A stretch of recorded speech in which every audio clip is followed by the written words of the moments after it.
بسم اللہ الرحمن الرحیم۔ السلام علیکم۔ آپ دیکھ رہے ہیں TDP انالیٹیکا۔ ملک میں سیاسی سرگرمیاں بہت زور پکڑ چکی ہیں۔ 16 تاریخ کو ضمنی الیکشن ہے اور اسی الیکشن کے سلسلے میں مختلف پارٹیاں بھاگ دوڑ کر رہی ہیں۔ مولانا فضل الرحمان نے بھی KPK میں مختلف جگہوں پہ جلسے ایڈریس کیے۔ عمران خان نے بھی KPK میں جلسے ایڈریس کیا۔ آج کراچی میں ایک بہت بڑا جلسہ تھا جو عمران خان نے جس پہ تقریر کی اور بڑا جوش لوگوں میں، بڑی پذیرائی ہوئی۔ اس جلسے میں عمران خان نے خاص طور پہ الیکشن کے نقطہ نگاہ سے حاضرین کو کہا کہ اس کو الیکشن نہ سمجھیں بلکہ اس کو ایک ریفرنڈم سمجھیں کہ حق اور باطل کے درمیان جو جنگ ہے یا اس میں جو آپ نے انتخاب کرنا ہے وہ اس سلسلے میں یہ ریفرنڈم ہے۔ اس نے بتایا کہ کس طرح سازش کے ذریعے اس کی حکومت کو نکالا گیا اور پھر اس کے بعد سے یہ جو حکومت آئی یہ آج دن تک کیا کارگزاری کرتی رہی، خاص طور پہ مہنگائی کے نقطہ نگاہ سے۔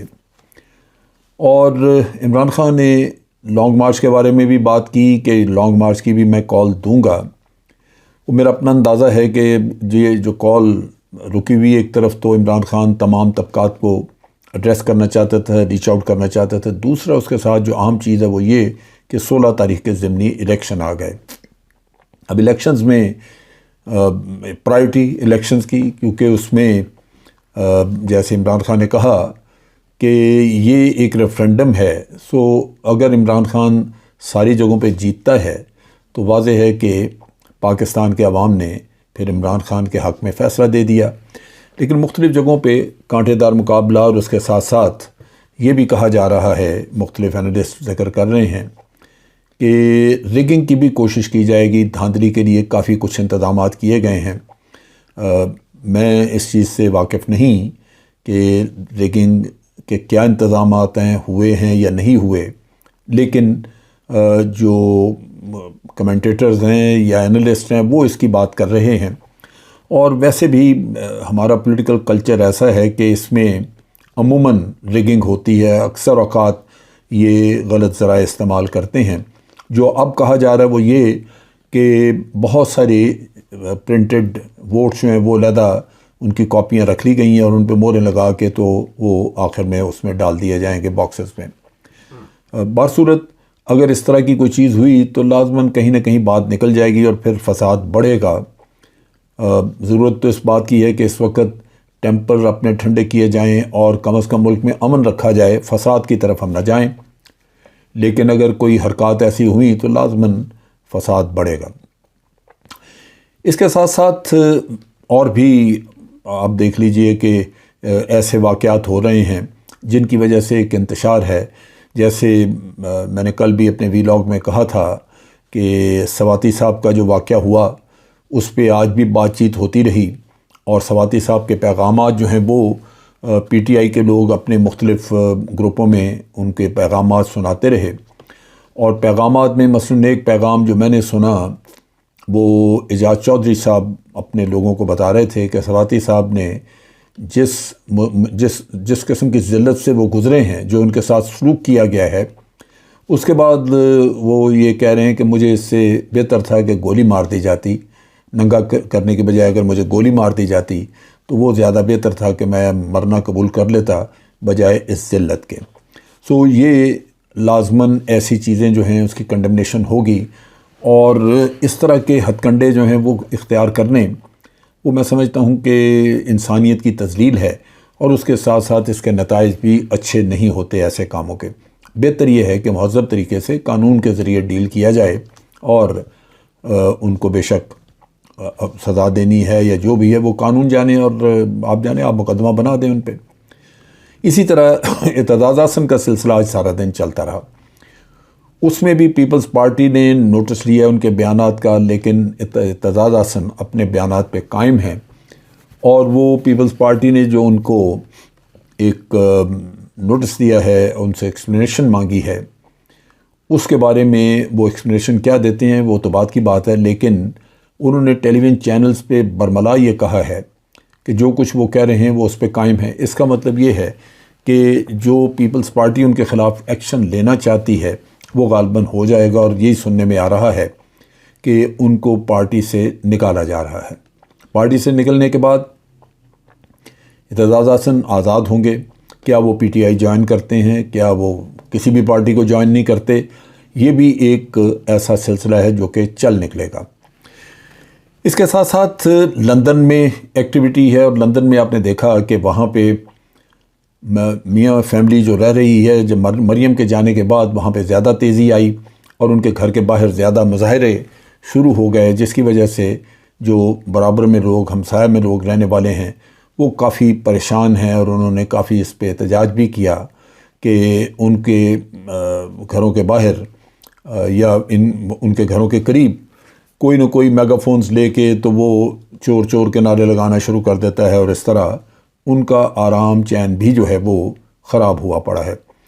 وہاں پہ تھوڑی بہت وائلنس بھی دیکھنے میں آئی، کیونکہ میاں صاحب نے گارڈز وغیرہ رکھے ہوئے ہیں، گارڈز وہ دھکم پیری کرتے ہیں، لیکن بدقسمتی ہے کہ اب کوئی بھی جگہ ایسی نہیں رہی جہاں پہ کہ اس طرح کے نعرے نہ لگ رہے ہوں۔ جہاں بھی مجھے تو افسوس ہوتا ہے کہ ایون مسجد نبوی کے باہر بھی یہ نعرے لگے، اور پاکستانی جہاں جہاں کہیں ہیں وہ یہی احتجاج کرتے ہیں۔ آپ نے دیکھا کہ اسحاق ڈار گئے امریکہ، وہاں بھی ان کے ساتھ یہی سلوک ہوا، اور ایئرپورٹ پہ ایک بڑا تماشا بنا، ایک بدنواں سین تھا، میں یہ کہوں گا کہ قابل افسوس تھا۔ اس سے پہلے شاہد خاقان عباسی بھی وہاں پہ اپنی پتلون وغیرہ اتروا چکے ہوئے ہیں، جو وہ بھی ایک بڑا شرمناک سین تھا، لیکن پتہ نہیں شاہد خاقان عباسی میں کیا نظر آیا جو انہوں نے ان کے کپڑے وغیرہ سارے اتروائے۔ ایک چیز اور سننے میں آ رہی ہے، وہ یہ ہے کہ یہاں سے تو بڑے تمطراق کے ساتھ گئے تھے اسحاق ڈار صاحب امریکہ، لیکن سننے میں یہ آ رہا ہے کہ وہاں سے آئی ایم ایف نے ان کو جھنڈی دکھا دی ہے۔ آئی ایم ایف نے غالباً ان کے جو مطالبات یا بات چیت تھی وہ ماننے سے انکار کر دیا ہے۔ اب یہ ہم واضح نہیں ہے کہ کیا مطالبات تھے، یا یہ جو بات کی جا رہی ہے یہ افواہ ہے، لیکن جو میں دیکھ چکا ہوں میڈیا وغیرہ میں، اس میں لگتا یہی ہے کہ ان کا جو وزٹ ہے وہ کامیاب نہیں رہا، اور وہ ڈیفینیٹلی پاکستان کے لیے مشکلات پیدا کرے گا، خاص طور پہ جب کہ انٹرنیشنل میڈیا میں یہ آ رہا ہے کہ پاکستان کے پاس اس وقت صرف $7 ارب کے رہ گئے ہیں، ریزروز رہ گئے ہیں، اور ریزرو ہمارے بہت ہی بری طرح ڈپلیٹ ہوئے ہیں، بہت کم ہوئے ہیں اس دور میں آ کے، ریزرو جو ہیں وہ ہمارے بہت کم لیول پہ چلے گئے ہیں۔ اسی طرح جو ہمارے انٹرنیشنل بانڈ تھے اس میں ہم نے بڑا پیسہ لوز کیا ہے ڈالر کی قیمت بڑھنے سے۔ ڈالر جو اسحاق ڈار صاحب کے آنے کے بعد کچھ جادو ہوا تھا تو وہ کچھ دن نیچے جاتا رہا، کل سے ڈالر کی پھر قیمت بڑھنی شروع ہو گئی، اور ڈالر جو ہے وہ اب 223-224 روپے کا مارکیٹ میں مل رہا ہے۔ انٹر بینک ریٹ یہ ہے۔ سو وہ تھوڑا بہت جو خواب نظر آتا ہے کہ شاید کوئی بہتر دن آ جائیں ملک کے لیے، وہ بھی نہیں آ رہے۔ اب گہم گہمی اور جوش سارا الیکشنز کے لیے ہے۔ الیکشن کے رزلٹس کے اوپر بہت سارا کچھ انحصار ہوگا کہ عوام کی سوچ ہے کیا۔ گو کہ یہ سارا غالباً 11 سیٹیں ہیں، جس میں سے 2 پہ الیکشن نہیں ہو رہے، تو 9 پہ ہو رہے ہیں الیکشن۔ ان سیٹوں کا جو 9 کا رزلٹ ہوگا وہ لازماً جس بھی پارٹی کی جیت ہوئی وہ اس کو لے کے ڈھول پیٹے گی کہ آج اس کی پاپولیرٹی موجود ہے عوام میں۔ لگتا تو یہی ہے کہ P T I in elections کو سویپ کرے گی، اگر الیکشن ٹرانسپیرنٹ ہوئے، اگر دھاندلی نہ ہوئی، لوٹ مار نہ ہوئی، تو یہ اس میں کریں گے۔ عوام کا جو ریئیکشن ہے جو میں دیکھ رہا ہوں وہ یہ ہے کہ بڑی واضح چیز ہے، اس وقت تمام میڈیا جو وہ گورنمنٹ کے ہاتھ میں ہے، گورنمنٹ کو ہر طرح کی سپورٹ حاصل ہے، اور گورنمنٹ کے لوگ روز پریس کانفرنسز کر کے اپنے نیریٹو دے رہے ہیں۔ ان نیریٹوز میں وہ بھی عمران خان کو کرپٹ کہتے ہیں، چور کہتے ہیں، عمران خان کے خلاف بہت کچھ وہ بولتے ہیں، فراڈ بھی کہا، قسمیں کھا کھا کے، خدا کی قسم فراڈ، اور جو خود فراڈ ہیں انہوں نے قسمیں کھا کھا کے کہا کہ جناب بہت بڑا فراڈ ہے یہ۔ پھر مریم فتنہ کہتی رہی اسے۔ میں سمجھتا ہوں کہ جو بھی کوئی القابات اور جو بھی کچھ کہہ سکتے تھے اس کے خلاف، عمران خان کے خلاف، وہ کہتے گئے، لیکن پبلک نے اس کو چور نہیں کہا، اس کو جا کے ان القابات سے نہیں یاد کیا جو پی ڈی ایم کے حضرات کو کر رہے ہیں۔ یعنی دوسرے لفظوں میں مجھے یوں لگتا ہے کہ عوام کے ذہنوں میں یہ نقش ہو چکا ہے کہ اگر کوئی اس ملک میں چور ہیں تو وہ یہی لوگ ہیں۔ سو عمران خان کے خلاف کیمپین چلانا جتنی بھی چلائی گئی وہ ہر لحاظ سے ناکام کیمپین نظر آتی ہے۔ آج بھی خواجہ آصف صاحب نے پریس کانفرنس کی، اس میں بہت ساری باتیں کی اور عمران خان کے خلاف، لیکن وہ کوئی بھی نیریٹو پبلک نے قبول نہیں کیا۔ نتیجہ یہ کہ میں وہی جیسے کل میں نے اپنی ویڈیو میں یہی بات کی تھی کہ وہ ہیکر نے کہا ہے کہ جی ہم ان کی عمران خان کی فلمیں لے کے آئیں گے، گندی فلمیں ہیں، فلاں ہے، یہ ہے، وہ ہے۔ تو میں نے کہا تھا کہ جو جی چاہے آپ کر لیں، الٹے لٹک جائیں۔ پبلک نے ایک فیصلہ کر لیا ہوا ہے۔ جس وقت مہنگائی مارچ تھی، مہنگائی کا نعرہ لگا، اس کو حکومت سے نکالا، اس کے اگلے دن پبلک جو ہے وہ پھر اس کے ساتھ تھی کھڑی۔ تو یہ ایک فینومنا ہے، ایک ایسی قدرت کی طرف سے ایک ایسا سلسلہ ہے جو کہ ہماری اپنی سوچ اور ہماری اسیسمنٹ سے باہر ہے، لیکن ہر وہ حربہ اور ہر وہ نیریٹو جو حکومت نے چلانے کی کوشش کی ہے وہ عوام نے اس کی پذیرائی نہیں کی، اس پہ تھوک دیا، اس کو پاؤں کے نیچے مل دیا اور وہ عمران خان کے پیچھے کھڑے ہیں۔ لہذا اگر کسی بھی اندازے کے تحت بات کریں تو الیکشنز میں رزلٹ عمران خان کی جیت کی شکل میں آنا چاہیے۔